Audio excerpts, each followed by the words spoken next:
जी students, matrix क्या होता है?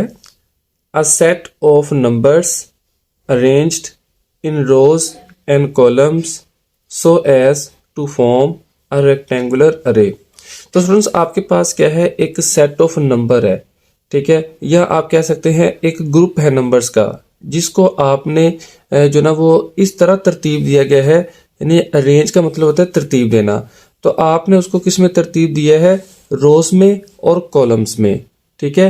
रोज और कॉलम्स आपने इस तरह जो है ना वो बनाए हैं कि वो उनको तरतीब देने से एक रेक्टेंगुलर अरे बनती है, ठीक है। मैं आपको बताता हूँ कि रेक्टेंगुलर अरे का क्या मतलब होता है। फॉर एग्जाम्पल, ये आपके पास नंबर हैं 1 से लेके 6 तक, 1 2 3 4 5 और 6। अब आपने इनको जो है ना ये आपके पास एक तरतीब से जो है ना नंबर लिखे हुए हैं। तो अब आपने इसको जो है ना एक रो बना दें, 1 2 3 4 5 6।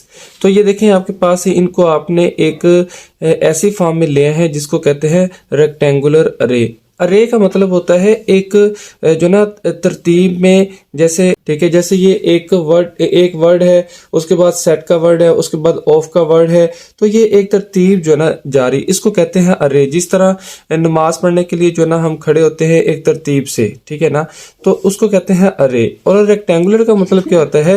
रेक्टेंगुलर का मतलब वही होता है कि जिस तरह एक रेक्टेंगल शेप होती है, जैसे आप ये देख रहे हैं, ये एक रेक्टेंगल यानी कि एक शेप है। तो इस शेप में जो ना तरतीब आ जाते हैं नंबर्स। जैसे ये एक आपके पास नंबर लिखे हुए हैं, तो ये एक रेक्टेंगल की फॉर्म बना रहे हैं और तरतीब में लिखे हुए हैं। एक तो ये पता हो गया कि रेक्टेंगुलर अरे क्या होती है। दूसरी बात ये कि रोज और कॉलम्स क्या होते हैं। देखें, ये 1 2 3 है ना, तो ये लेफ्ट टू राइट यानी हॉरिजॉन्टल जो फॉर्म होती है ना नंबर्स की, उसको कहते हैं रोज। और जब आप अप टू डाउन यानी कि वर्टिकल जो है ना वो अरेंजमेंट करते हैं ना उसका नंबर्स का, तो उसको क्या कहते हैं? कॉलम्स कहते हैं। ये वर्टिकल होता है, अप टू डाउन कह लें आप, ठीक है ना, यानी कि इस फॉर्म के अंदर, तो उसको क्या कहते हैं आप? कॉलम कहते हैं। और लेफ्ट टू राइट क्या होता है? वर्टिकल यानी हॉरिजॉन्टली जब तरतीब देते हैं नंबर्स को, उसको आप कहते हैं रोज। और जो आप वर्टिकली जो है ना अरेंज करते हैं नंबर्स को, उसको कहते हैं कॉलम्स। तो ये आपके पास जो एक रेक्टेंगल अरे आई है, तो उसको आप स्क्वायर ब्रैकेट के अंदर एनक्लोज कर दें, ठीक है।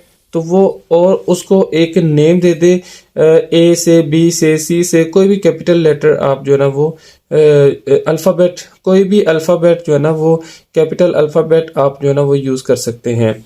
तो जैसे ए कह देते हैं इसको। तो ये आपके पास क्या बन गया है? एक मैट्रिक्स बन गया है। तो ये डेफिनेशन थी जिसको आप जो है ना वो याद कर सकते हैं।